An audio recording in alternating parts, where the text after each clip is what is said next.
He was assassinated in the prime of his life for boldly speaking the truth, for living his faith and relentlessly fighting for a better and stronger America. He loved this country. And that's why this afternoon it's my privilege to posthumously award Charles James Kirk, our nation's highest civilian honor, the Presidential Medal of Freedom. Thank you. Honestly, President Trump, I have spent 7.5 years trying to find the perfect birthday gift for Charlie. And it's so difficult. And those of you that have spouses or loved ones, you know how difficult it is sometimes to buy a gift for someone that you love, because he wasn't a materialistic man, so that also did not help. But now I can say with confidence, Mr. President, that you have given him the best birthday gift he could ever have. Thank you.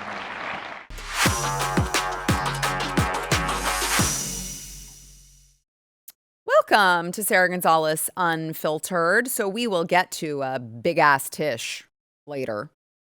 But I want to first talk about the threat in America right now, which is, well, several of them, but in particular, all of these illegal aliens who are allowed to drive these big rigs, these 18-wheelers. Like, they're literally just being handed keys to deadly weapons and just being unleashed on the roads.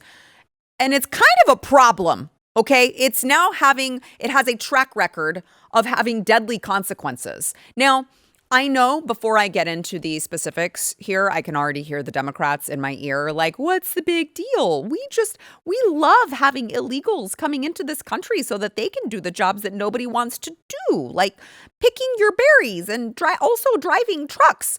Well, let's just have a little bit of a reminder. What happened back in August when an illegal from India was driving a semi-trailer in Florida and he pulled that U-turn on the highway. Car smashed into it because he was pulling the illegal U-turn, and 3 Americans died. This driver doesn't seem at all upset about the fact that he just caused a major accident that maybe he didn't know it at the time that the people died, but surely he knew that it would not be good for them.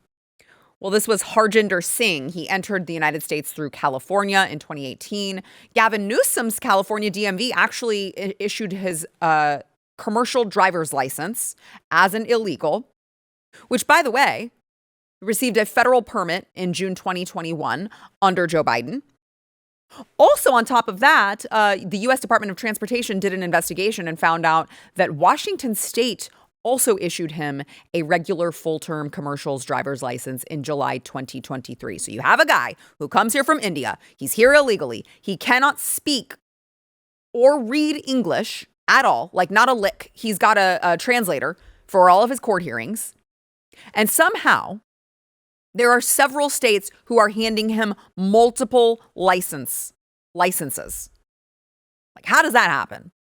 So hopefully you see the problem now, but it gets worse because these commercial driver's licenses are being issued to people and we don't even know who these people are. You may have seen all of these photos going around. They've gone rather viral. Let me give you one. ICE arrested illegal alien driving an 18-wheeler with New York commercial's driver's license issued to no name.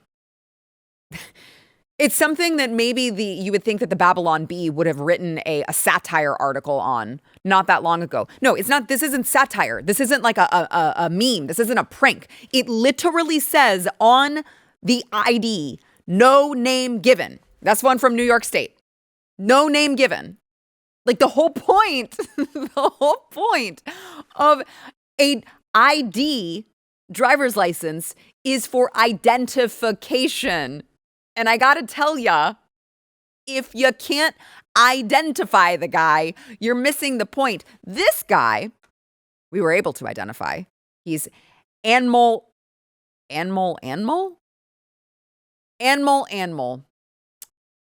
have gotten a little bit clever with one of the names. I don't know why he just went with both. But he is an illegal alien from India. He entered the U.S. illegally in 2023, was released by the Biden regime into the country, and now he is being deported. So maybe you might be like, okay, well, that's just like a novelty. That's just the one thing slipped through the cracks. You had a lazy government worker at a public, department, and they were like, oh, no name given, cool, and just typed it. No, actually, this is not just one thing slipping through the cracks. There have been multiple examples of illegals who are being issued these licenses. Here you go. No name given. No name given. No name given. This is mostly coming from, by the way, California and New York.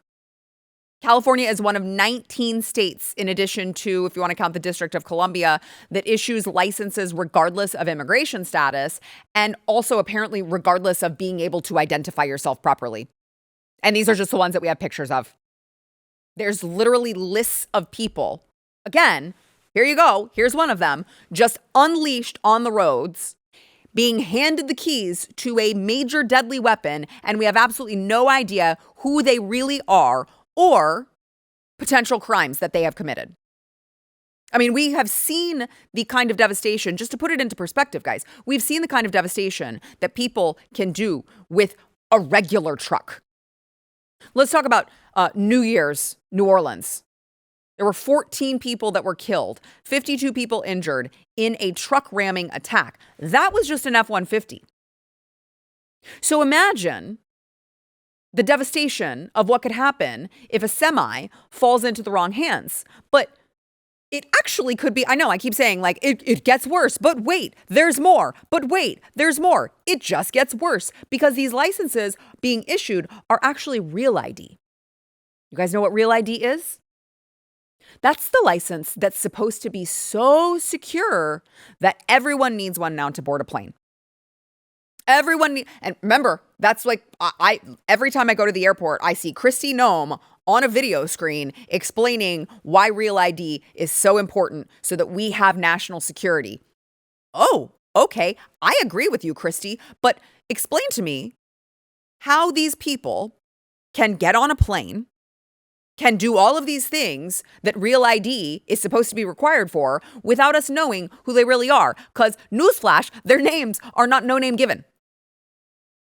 Have we learned nothing from the last time we let people on planes without knowing who they really were? From the last time that we were, a little bit lackadaisical with security, although we could argue that TSA is not doing a very good job of protecting us in the first place, but I digress. These Democrat-run cities, soft on illegals, states, soft on illegals, are putting the lives of Americans at risk. And Kristi Noem needs to be looking into this. We need to find out how in the world this happened, how many states it's happening in, how many people have been given these no-name given Real IDs, and get them out of the country before something else deadly happens. Make sure that you are subscribed to Sara Gonzales Unfiltered. Make sure to hit the like button and comment. It'll help us in the algorithm. Welcome to all of our newbies. I know we've had a huge influx of new subscribers. We appreciate you guys very much. Share the show with a friend or on social media if you feel so led as well. It will do nothing but help us in the algorithm, which has been stacked against us for a very long time now. All right. I can't wait to get into this next topic with my next guest. You guys are going to really, really love this, I think. But I want to first keep the lights on with Jase Medical. I know I've spoken a lot about the company Jase in the past, and I know there are so many of you who have seen the value in being prepared, and you guys have gotten the Jase case. But for those who don't know, the Jase case is actually a kit filled with emergency medications and prescription antibiotics that you're supposed to keep in times of emergency. People have food supply. They're like, we got to have food. Well, you got to have life-saving medication too, especially if there's a natural disaster or something where people are injured and, maybe the supply chain is shut down. Maybe there are no doctor's offices because there was a major earthquake. I mean, I don't know. The list goes on of things to prepare for, but the point is to be prepared before that thing happens. So what you may not know is that even if you have the Jase case, by the way, Jase has been working to expand their lineup with total preparedness solutions for you and your family. So go check it out. It's all totally customizable. They've got first aid kits. They've got preparedness kits. Go check them out and figure out which one works best for you and your family, but just make sure you're prepared, okay? Enter promo code SARA at checkout for a discount on your order. That is jase.com, JASE.com, promo code SARA.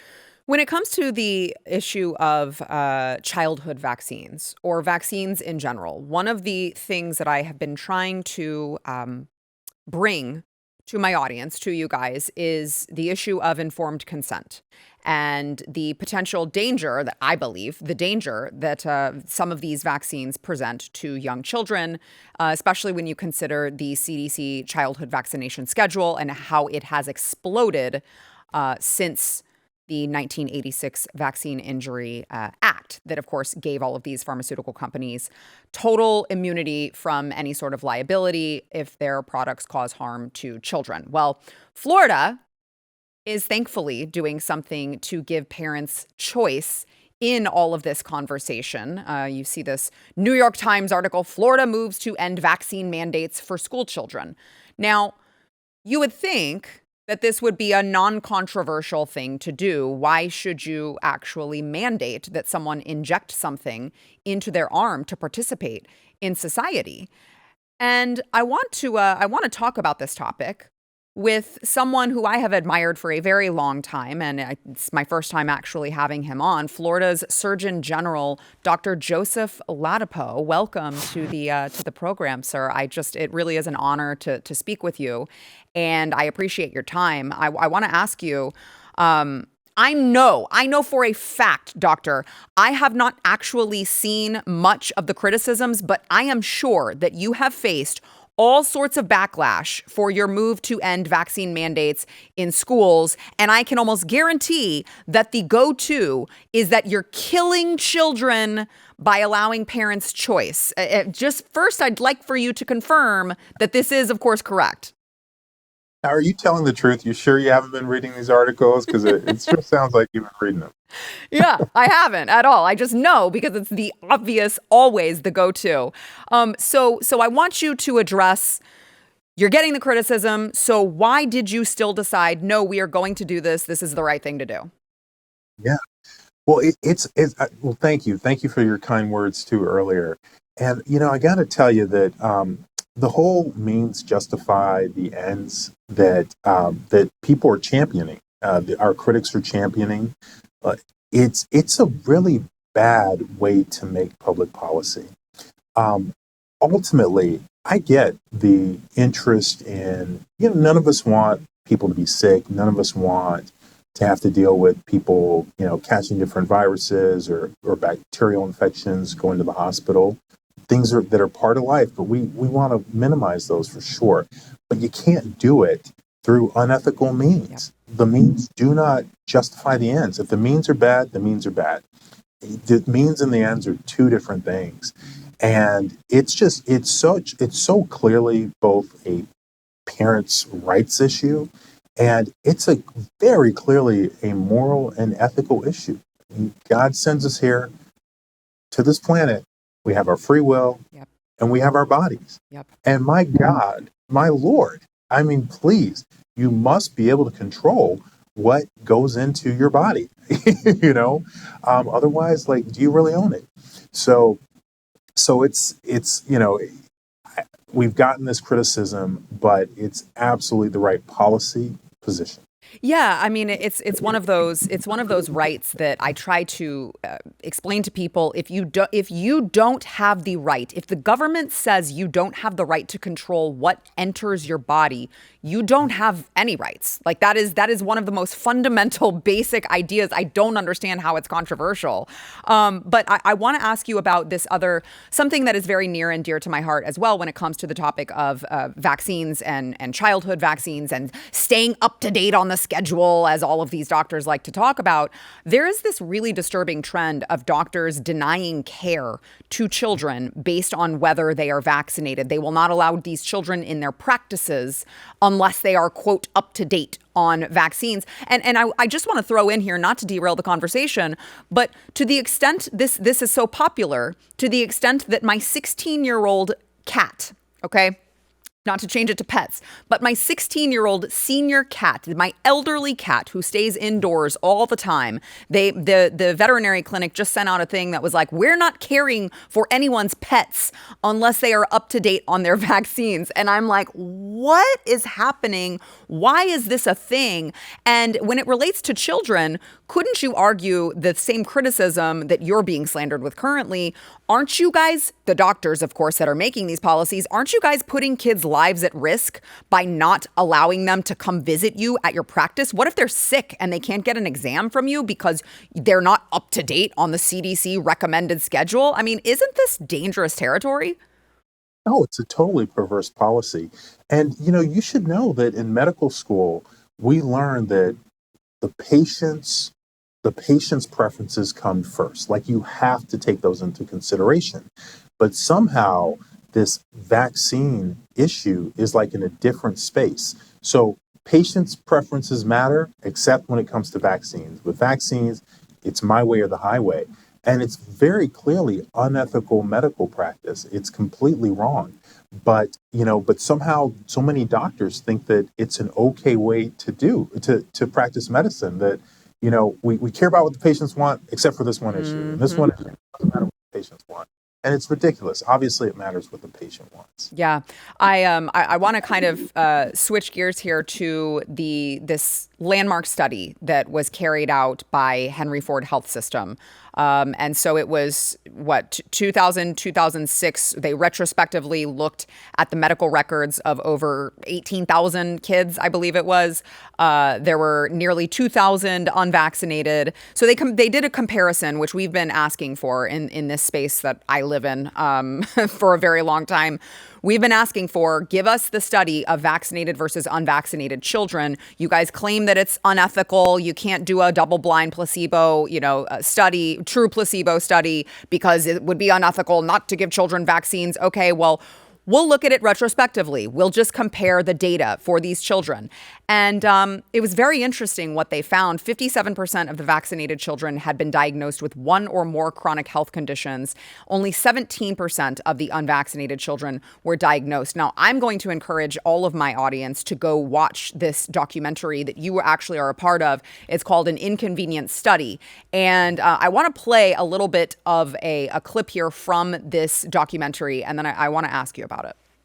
There are limitations to retrospective studies. That's the reason why we like to do randomized clinical trials when we can, because they don't have the same limitations. The major one that you have to worry about with retrospective studies is things that are different between the groups that you're comparing that you're unable to account for.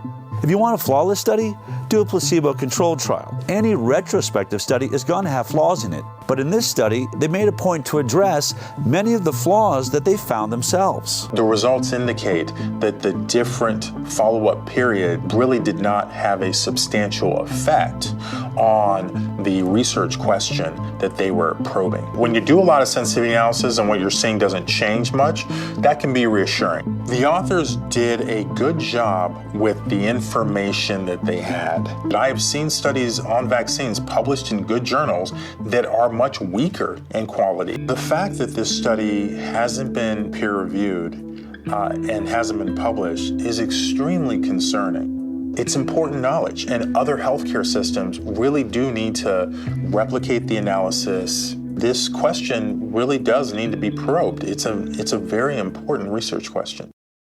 So, Doctor, why do you think that this study never saw the light of day and is now immediately trying to be discredited? Yeah, bad findings, And it's not to say the study's perfect. I've looked at the methods. This is why you need peer review. Yeah. Actually, there's some suggestions that I would make to the authors to really, kind of address some of the challenges with this type of analysis. So it's not to say it's a perfect study, but it's definitely the case that the findings are bad. The findings don't speak well for people who receive a lot of vaccines, children who receive a lot of vaccines, and the risk of development of different chronic conditions. And that's why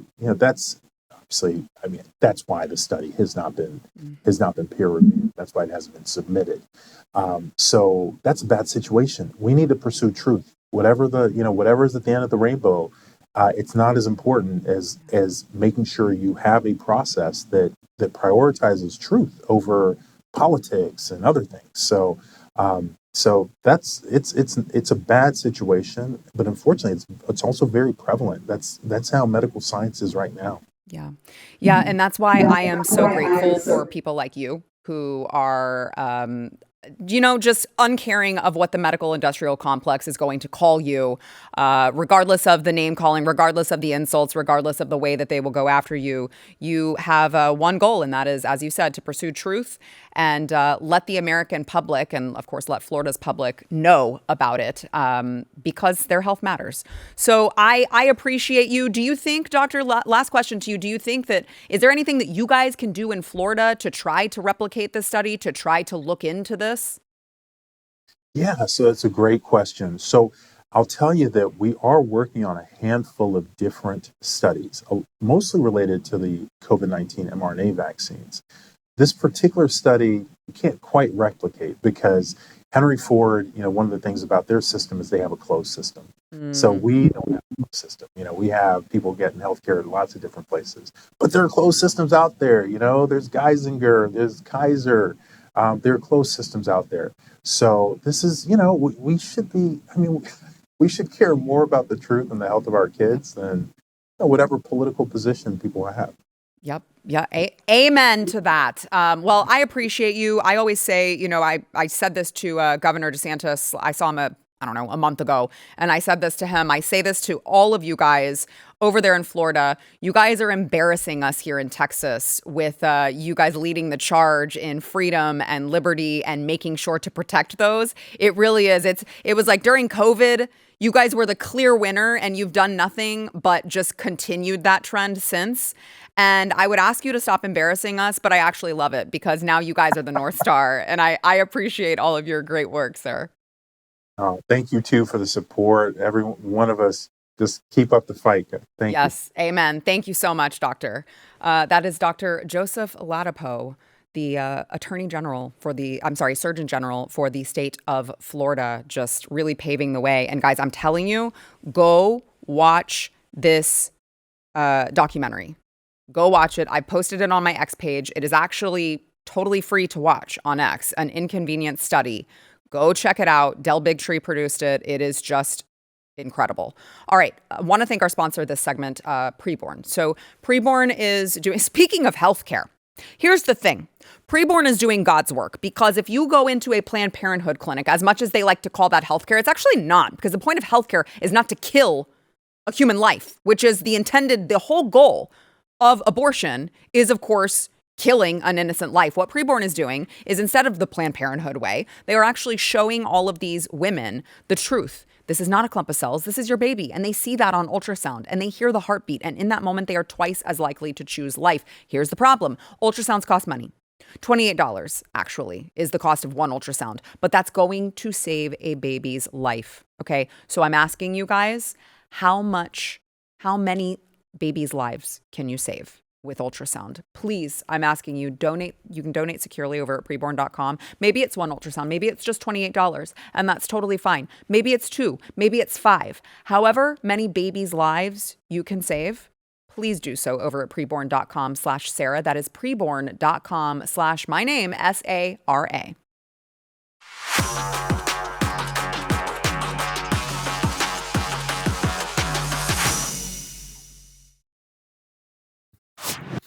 Back by popular demand, we have joining me Pat Gray, host of Pat Gray Unleashed, which you can find right here on Blaze TV, along with Stu Bergier, host of Stu Does America, which you can also find on Blaze TV.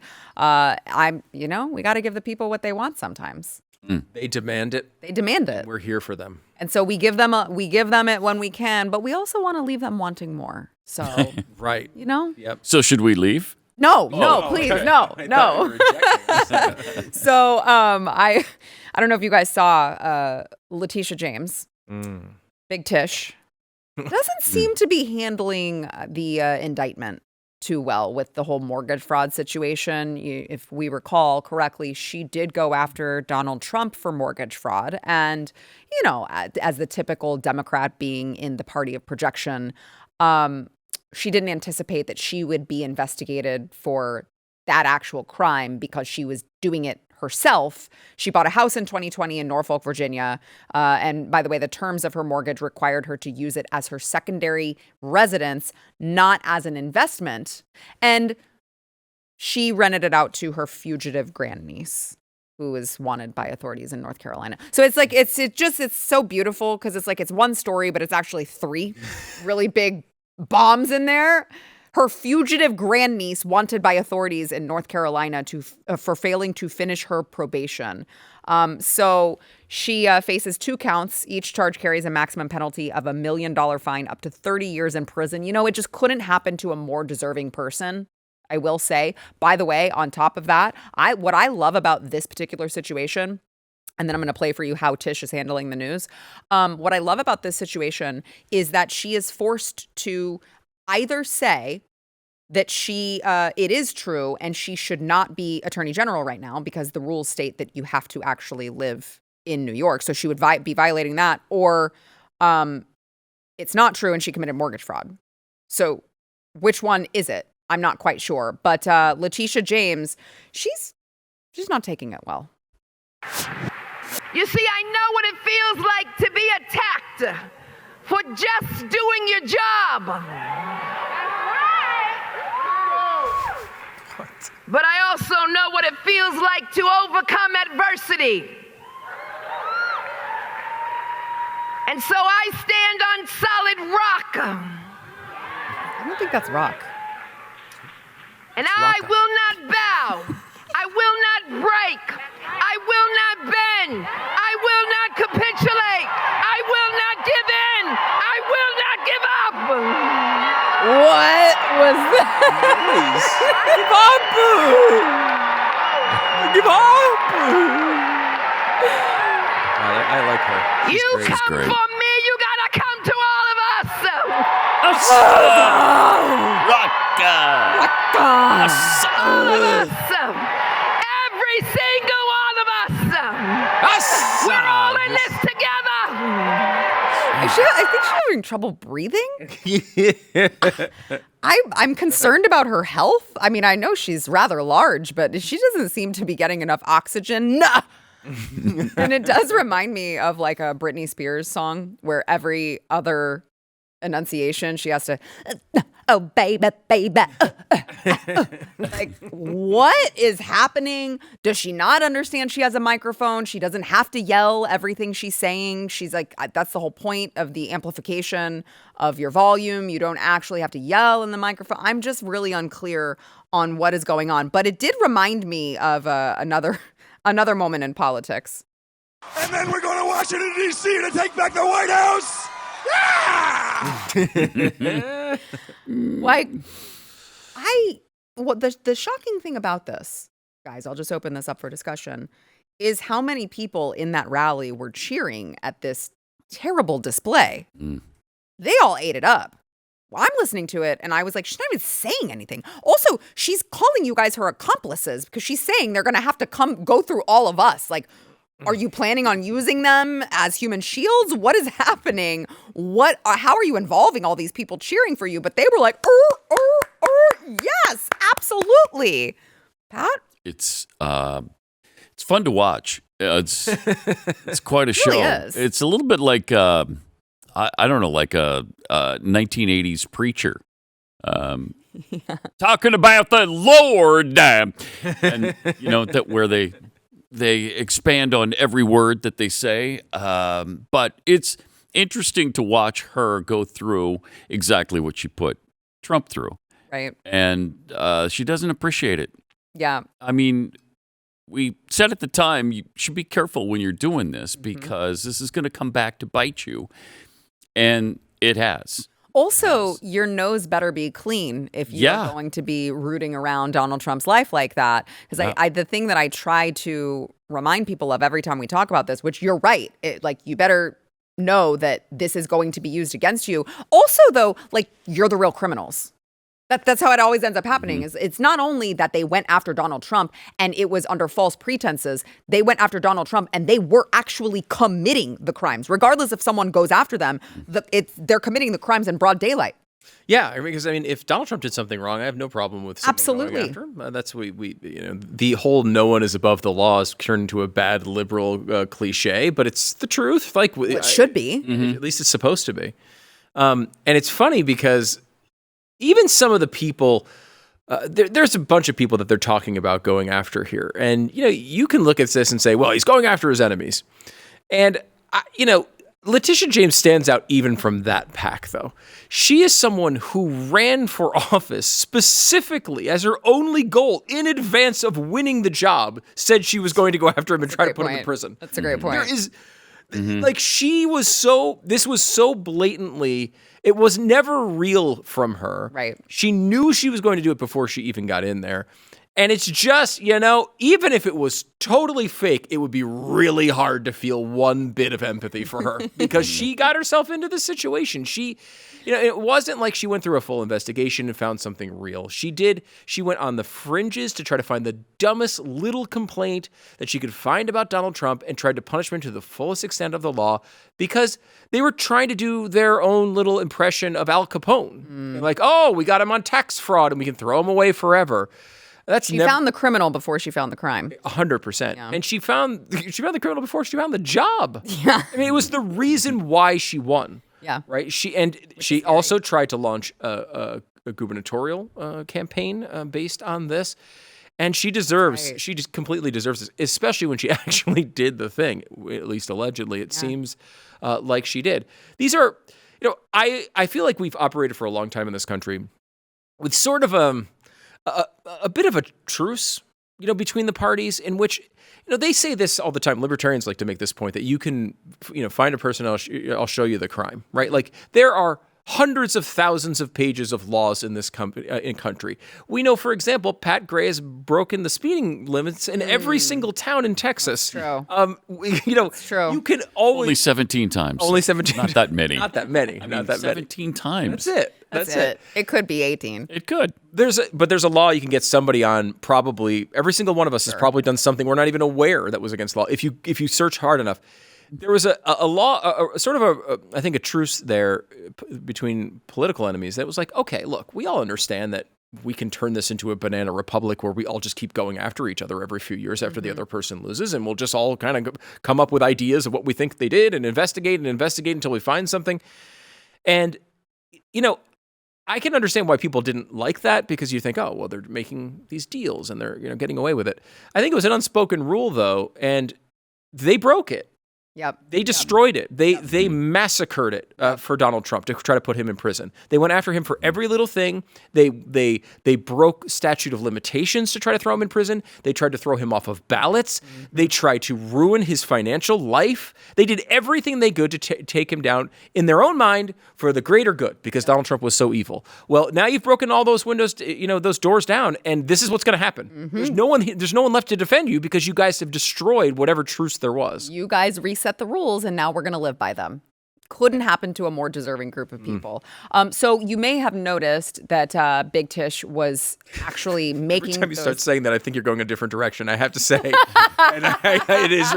I'm getting very nervous. Tish. Okay, thank you. She was speaking at a Zoran Mamdani rally, and of course she was. Of course she was.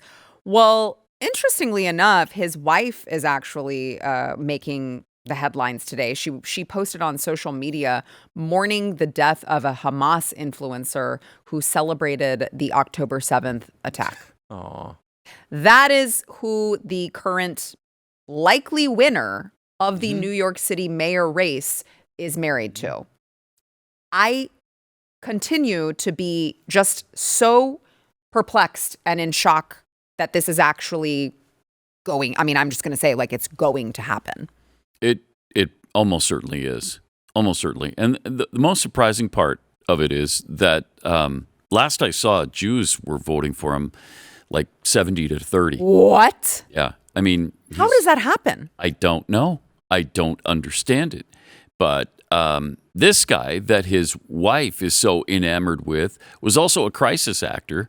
He was showing up at all kinds of different incidents, playing all kinds of different parts, blaming Israel for certain things. Wow. And Palestinians have a real habit of faking these events and putting them on film and doing it for a camera, and then they show it to the world. And he participated in, I don't know how many of those. And then he's killed by some kind of Hamas, anti-Hamas gang.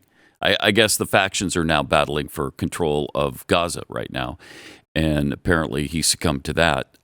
So I'm sure he was a wonderful man. And yeah, well, not sure? Positive, yeah. But it's inconceivable that Zohran Mamdani and his wife are going to be the first couple of New York City. Well, I will say, an insult to the history and the legacy of New York City. And you'd like to say, well, I mean, that's what they get for voting for him, if that's what they do. Sure. But it affects all of us. Exactly. It's the financial capital of the world. Exactly. And this is what happens when your other option is one of the worst people that humanity has ever provided to us in Andrew Cuomo. Who is just awful in every single way. Now, it's funny because a lot of people are like, I talk to people all the time that are like, Andrew Cuomo is the worst person like in the world, and I can't possibly. People get a shirt that says something. They can say AndrewCuomoisAwful.com. They can go there and get that. Thank you, sir. They can do that. But I know people in New York who are like faced with this challenge here of like, Andrew Cuomo is the worst, but like I actually am rooting for him to win. They are saying, me too. Now I am at the point where you'll have to forgive me for not rooting for a man who not only destroys the lives of families, who basically is responsible for the deaths of thousands of people and the people he left in the state he mostly groped. So I'm not exactly like going to be excited for him. Right. I will just present this option to the people of New York City for just a moment. There's a candidate who's on the ballot who's done nothing this entire time except fight for you to not be mugged in the streets. That's his entire legacy. He wants you to not be mugged or stabbed in the streets of the city. Yeah, but he wears a beret. He wears a funny hat, and that is going to dock him a couple points. But maybe you should just vote for Curtis Sliwa. Maybe. Considering the fact that that New York has had 2 or 3 pretty good periods over the past 50 years. They've all been associated with when Republicans were mayor of the city. True. You want David Dinkins again? You want Bill de Blasio again? You want something much worse than both of them? Either one of those Democrats will give it to you. Yeah. Maybe Cuomo's a little bit better on a couple things. Yes, Mamdani is a socialist and he'd be terrible for the city. They both be terrible for the city. Why don't you pick the guy that'll actually be good for the city? That it actually is a great point that I will just admit that I have succumbed to is not even considering not even acknowledging like, hey, because my brain just goes, well, there's no way that all these Democrats are even going to consider a Republican because they're too brain dead. He's got 13% support. Right. It's true. But like we should be talking about that more often. It's just like, hey, why are we saying the lesser of two evils here? Why are we not just talking about the fact that there is a very sane, seemingly really good man that is also running, but because he has an R in front of his name, nobody wants to talk about him. It is. It's amazing, especially because it's not that long ago that they were actually electing Republicans. Like, Michael Bloomberg, who was, again, a New York Republican, clearly, when he was elected, he wound up becoming an independent and eventually a Democrat. But still, he was still they are actually elected a Republican. Wasn't that long ago, and I, you look at this and you just say, well, yes, you're right. Sliwa was usually between 13 and 17% in a lot of these polls. Cuomo was usually in the mid-20s. If Cuomo didn't get his freaking ego going and stay in this race, there's a chance, at least, that this is a 5 to 10 point race right now, and who knows what happens. Yeah, maybe so. I mean, Mamdani is so uniquely terrible. Yeah. He is providing an opportunity to a sane Democrat or a sane Republican to actually win this race, but you can't do it with all three of them in there. Yeah. Last question, Pat. You did mention the hat. Why I just don't know enough about him. Why does he wear it? I don't know. Okay, I wondered. Don't know. It comes from the Guardian Angels time period, right? Yeah, he started an organization called the Guardian Angels that I did hear of that. Go ahead. fight crime. Yeah, in the 70s and 80s. Because the crime was so out of control under Democrats. And it worked, too, Was the by the like, way. part He of the was, Guardian it Angels really uniform? helped. And he kind of developed the organization, and this was their and then marker. he just kind of held on to it, I think, afterward. He was very well known and was very famous in the media for other reasons, which is why he probably keeps winning the Republican nomination. Yeah. Regardless, like, Okay. you know, it's not a hat that I would choose to wear. He would be a better mayor than the other two people. Yes, he That's would. the more important thing. Eric Adams would have been better than the others. Yeah.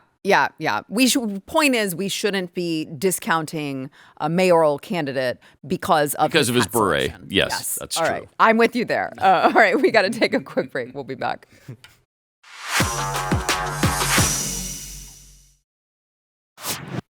Well, today would have been Charlie Kirk's 32nd birthday, and to honor him, Donald Trump has posthumously awarded him with the Presidential Medal of Freedom today.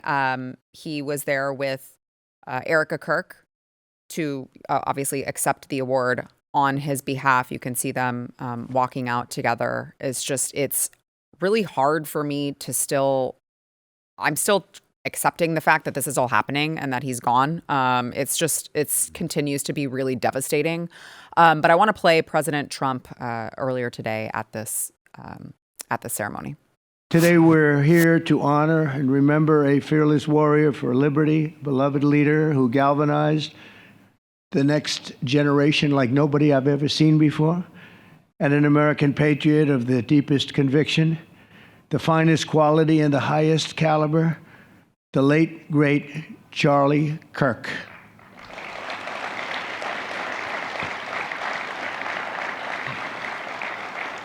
Five weeks ago, our nation was robbed of this extraordinary champion. He was a champion in every way. I got to know him so well. And it's my privilege to posthumously award Charles James Kirk our nation's highest civilian honor, the Presidential Medal of Freedom. Thank you.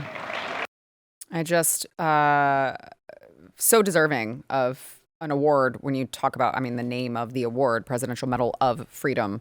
And that's what Charlie fought for until literally the very end. It's still so hard to believe, 31 years old, and he will never be 32 because he believed in that freedom.